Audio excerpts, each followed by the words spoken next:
Buenas a todos. En el vídeo de hoy vamos a hablar sobre la especificación de OpenAPI y cómo podéis hacer de una manera muy fácil, visual e interactiva que todo el mundo sepa todos los recursos de vuestra API REST y cómo utilizarla. Muy bien, entonces para ello he venido primero a la página web de OpenAPI. Como veis aquí, ¿qué es OpenAPI? Ya te lo dice, pero es una especificación, una estandarización, es decir, una manera en que todo el mundo nos pongamos de acuerdo de cómo definir los recursos en los cuales va a constar nuestra API REST. Como veis aquí, tiene unos grandes beneficios, como es el hecho de que si todo el mundo sabe de la misma manera cómo representar su API REST y cómo mostrarla al mundo, también nos da diferentes funcionalidades muy útiles.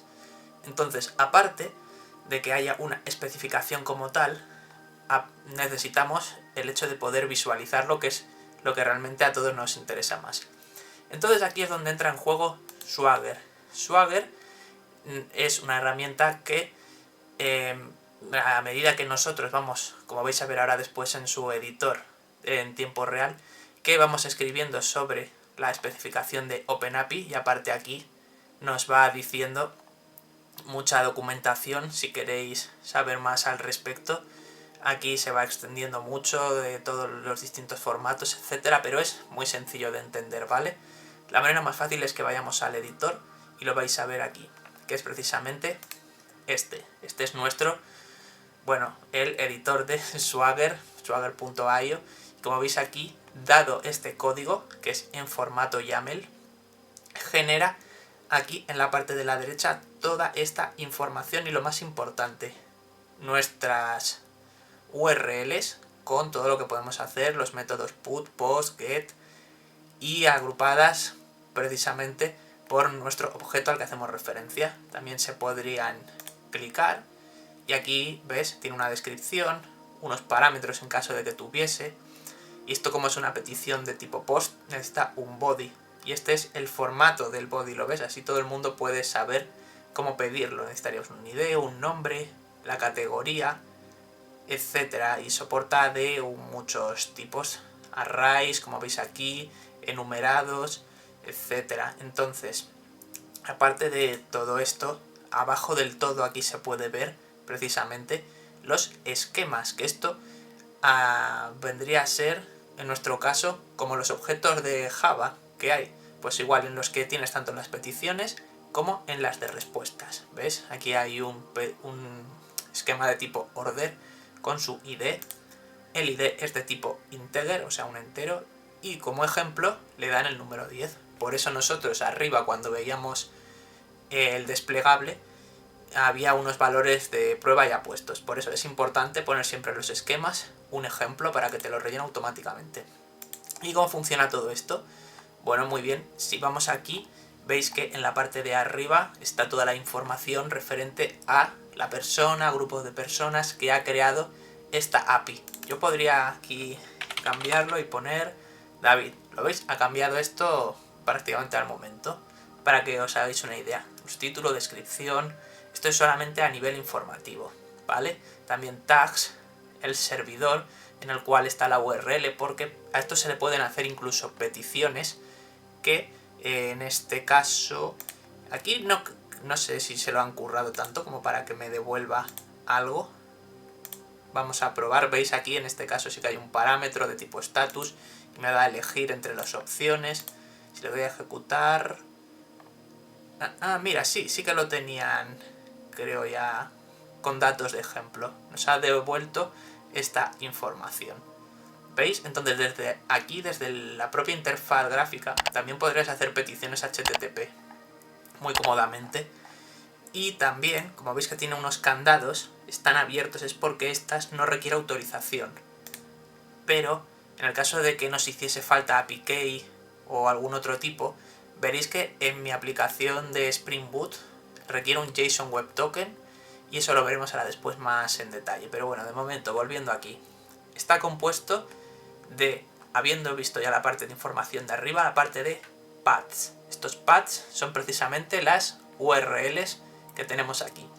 En este caso es para /pet, y luego aquí hay distintos tipos. Le han puesto aquí una para la petición put, y como veis ya tiene un summary, es como el desglose, la descripción, un ID por cada operación. Esto es para que se puedan identificar fácilmente. Y aquí es la parte más importante, que es el request body, es decir, el cuerpo de la petición para el tipo aquí application JSON, que es en el que se da en la mayoría de los casos, porque aquí hay otros, pero vamos, en general la mayoría es todo peticiones en formato JSON. Le tenemos que pasar la referencia del esquema de tipo mascota. Lo veis aquí con almohadilla y components, esquema, pet, ¿vale?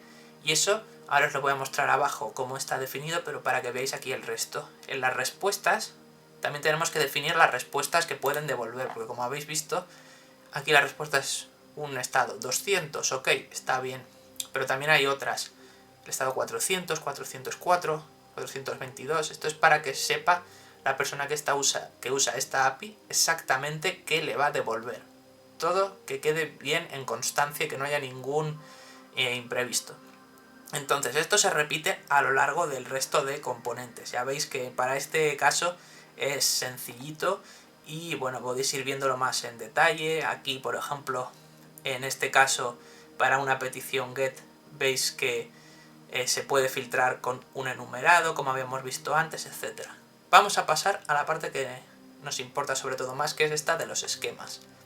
Abajo del todo ya prácticamente, a ver que no me lo pase, aquí está, ¿veis? Se define a este nivel el objeto componentes, esquemas, y aquí ya tenemos ya todos nuestros objetos. ¿Veis? Aquí tenemos order, este es nuestro objeto order, propiedades, un ID entero en el formato int64 y un valor de ejemplo. El ID de la mascota, la cantidad, el estado, aquí como veis, es un enumerado, que pueden ser solamente de estos tres tipos, completado. Aquí hay otro, por ejemplo, customer. ¿Veis? Customer tiene un objeto address, que es un array, es una lista. ¿Y cómo son estas direcciones? Pues le hace referencia al objeto direcciones, que es este de aquí. ¿Lo veis? Es bastante intuitivo. Ya depende de vuestra API variarlo más o menos. Pero bien, ahora lo siguiente que vamos a ver es en la aplicación de Spring Boot cómo os va a generar todo esto de forma automática. Y vosotros si queréis añadirle más detalles solo hay que añadir unas configuraciones que también os voy a mostrar por si acaso. Y decir que la manera que os voy a mostrar es una muy cómoda, aunque también es cierto que lo que suelen hacer las empresas es precisamente crear todo esto a mano, y una vez que ya tienen definida toda su API REST, luego después lo que hacen es que, por ejemplo, en el código Java, lo puede generar todas estas clases para nosotros. Por ejemplo, el objeto customer, ¿vale? El objeto address. Todo esto te lo convierte ya a clases de Java que cuando haces un Maven, clean y luego el install, directamente te va a generar con un plugin, que eso ya es otro tema, todas estas clases, ¿vale? Yo os lo voy a mostrar de la manera más sencilla para vosotros, que es que os lo genere todo esto directamente y lo vamos a ver en acción. Así que nada, sin mucho más que hablar, vamos a ello. Muy bien, pues ya estamos aquí, estamos en mi proyecto de e-commerce API, que lo habréis visto en otros lados, pero bueno, igualmente el link en la descripción. Y como podéis ver, os voy a mostrar todo lo más necesario que vais a necesitar, tanto si usáis este proyecto como si usáis otro. Para empezar, de los servicios, yo me he creado una base de datos aquí en Docker, que también si no sabéis mucho de Docker, aquí habrá una tarjetita aquí arriba, hablando del vídeo de Docker que creé, para que sepáis un poco más, pero bueno, en general, una base de datos donde haya información que yo me quiera traer. Y luego ya pasamos a lo que es más específico de este proyecto. Dependencias. En el POM XML vais a tener que añadir esta de Spring Dog, OpenAPI Starter, Web MVC UI. Y yo estoy usando esta versión. Juraría que ya hay otra más avanzada, la 2.6. Pero bueno, esta también funciona. Entonces ya vosotros la que queráis utilizar. Muy bien. Y aparte de esto vamos a necesitar otras configuraciones. Que concretamente es aquí. Un segundo, esconda esto. En esta configuración que yo lo estoy mostrando aquí en formato YAML, en mi application dev, ¿vale? Entonces sería la de Spring Doc, Swagger UI y el path, ¿vale? Y yo le defino aquí explícitamente el path porque a veces la URL no está muy bien definida, por decirlo de alguna manera. Entonces, para simplificarla, podemos sobreescribirla y le decimos que sea exactamente esta, y así no tenemos ningún problema a la hora de acceder a la URL donde va a estar nuestro Swagger, como el que habíamos visto previamente. Muy bien, entonces, habiendo visto esto, también os voy a mostrar un par de configuraciones extra que podéis hacer, que es precisamente, os creáis una clase, yo le he llamado por ejemplo OpenAPI Configuration, y en el caso de que tengáis algún método de autenticación, yo le he puesto aquí Security Schema, el nombre Bearer Authentication, es decir, JSON Web Tokens, ¿vale? Y como veis luego aquí le defino el formato, el esquema, y esto son más tipos de información que podríamos haberle añadido, que yo la he dejado aquí comentado, pero igual que habíamos visto al principio, toda esa información de contacto de quien ha creado esta API, pues también podríais descomentarlo y poner lo que quisieseis. ¿Vale? Importante la anotación de configuration para que Spring lo detecte. Y luego también, otro importante, que es si estáis usando esto, estaréis aquí también utilizando la parte de autorización con Spring Security, si es que estáis usando esto que os he dicho. Si no sabéis muy bien qué es Spring Security y demás, otra vez tarjetita aquí arriba, vídeo de Spring Security, y podéis aprenderlo para autorizar y hacer que vuestros usuarios se loguen con JSON Web Tokens. El caso, sin hacer mucho más spam, que vosotros tendréis que tener aquí definidas en las URLs que se permita para todo el mundo, precisamente estas, que es v3 API Docs y esto, que es para que todo lo que haya después de esta URL quede incluido, Swagger UI con toda esta, Swagger UI HTML concretamente, si accedéis a esta porque a veces se raya, proxy para todos los lados y ya está, estas otras son de otro tipo, ¿vale? Pero para esto concretamente de Swagger necesitáis estas concretamente. Entonces, una vez que ya tengáis todo eso bien definido, vamos a pasar ya a verlo en acción, así que vamos a ello. Y ya estamos aquí de nuevo y estoy precisamente en mi localhost 8080 Swagger UI, y ahora está aquí que se me ha puesto esto de index.html y demás, pero bueno, si ponéis localhost /swagger UI.html, como habíamos visto antes en las configuraciones, os acaba redirigiendo aquí, básicamente, y esta es toda nuestra parte de configuración que podéis ver, ¿vale? Aquí también veis que hay ciertos detalles extra de todo lo que tiene nuestra API. Eso es precisamente porque casi se me olvida deciros que si nos vamos a una clase de los controladores, por ejemplo aquí la de autenticación, ¿vale? Veis aquí que tiene algunos datos, etcétera. Muy bien, he cogido el ejemplo más malo. User Controller, este sí, es el bueno, ¿vale?